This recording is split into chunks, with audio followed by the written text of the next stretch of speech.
Kenneth Anger's Scorpio Rising is probably the most widely seen underground movie. Its heroic vision of urban youth culture, homoeroticism, and blasphemous use of Hitler and Christ images makes it disturbing and brilliant in the same time.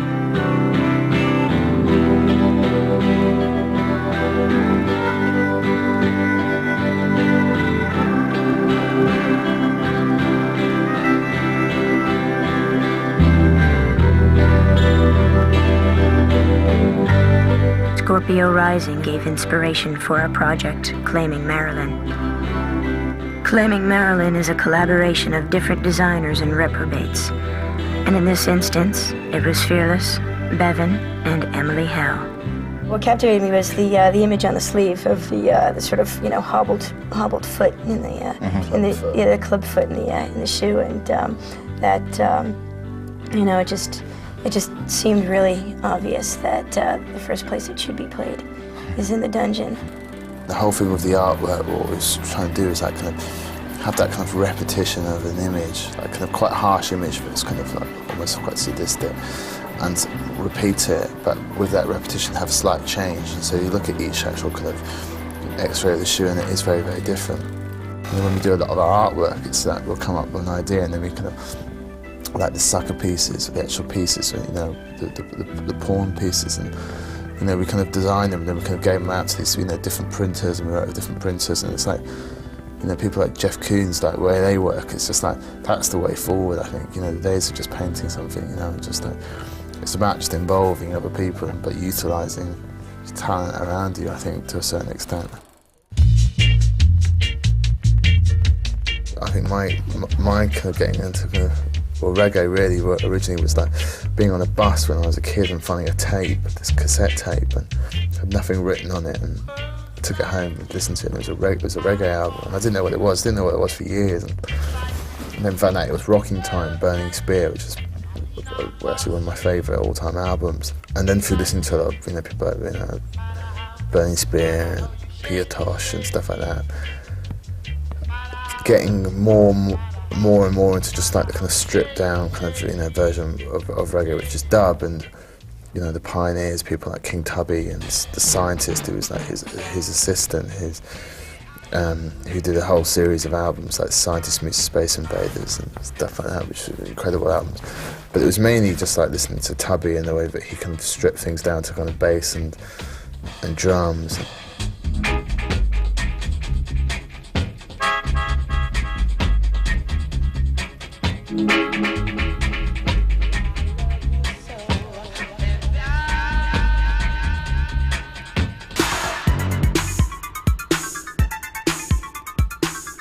It's the same thing as techno, stripping down to the essentials of bass and drums. You don't need much more than rhythm. Repeating certain elements so they become almost hypnotic. As a DJ, it's that Detroit sound which most inspires me.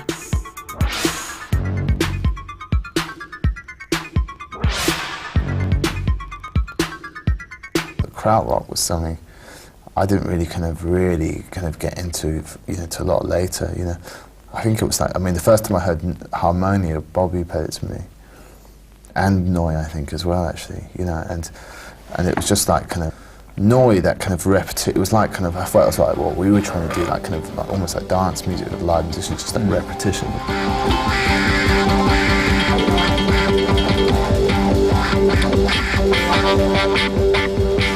This is a piece from Noi, which was basically Rotter and Dinger, with Florian from Krautrock.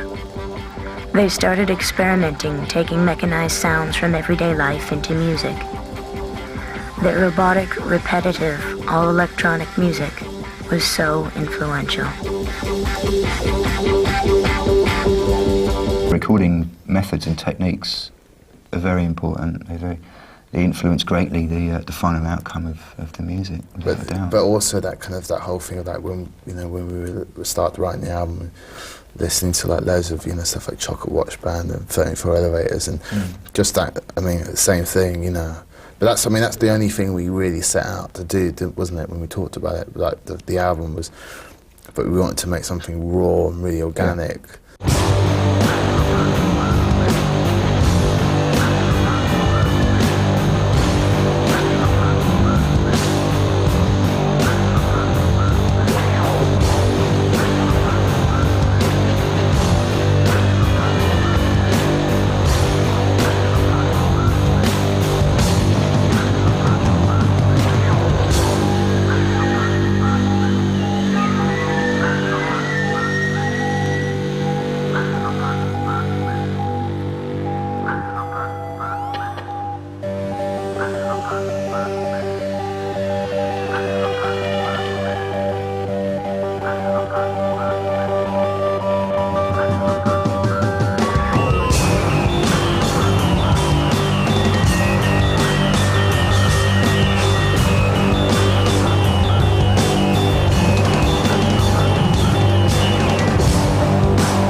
misuse of technology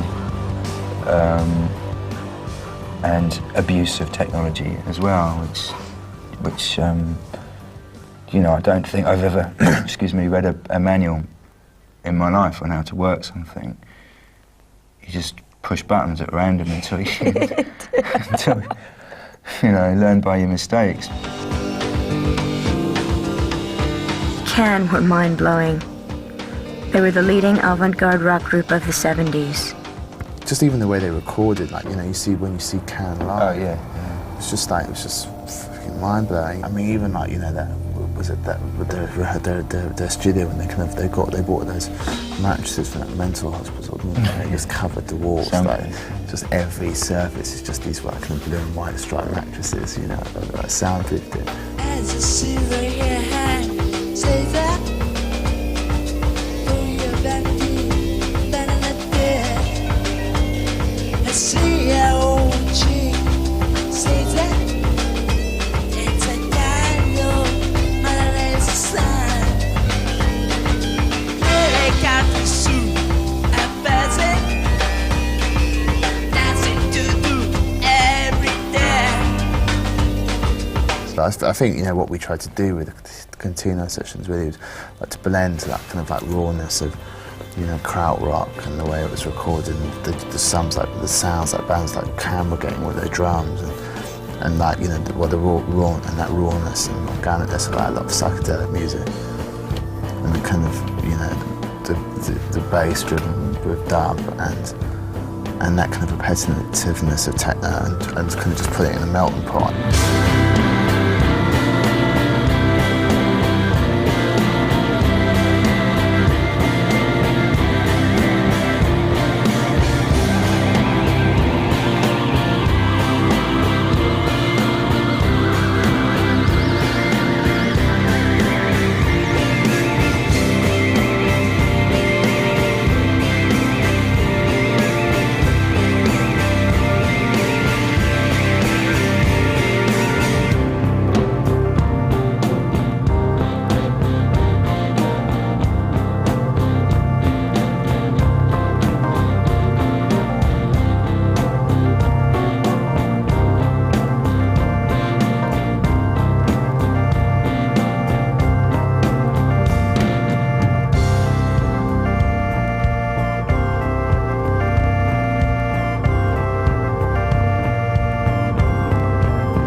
This is the story so far, my friend.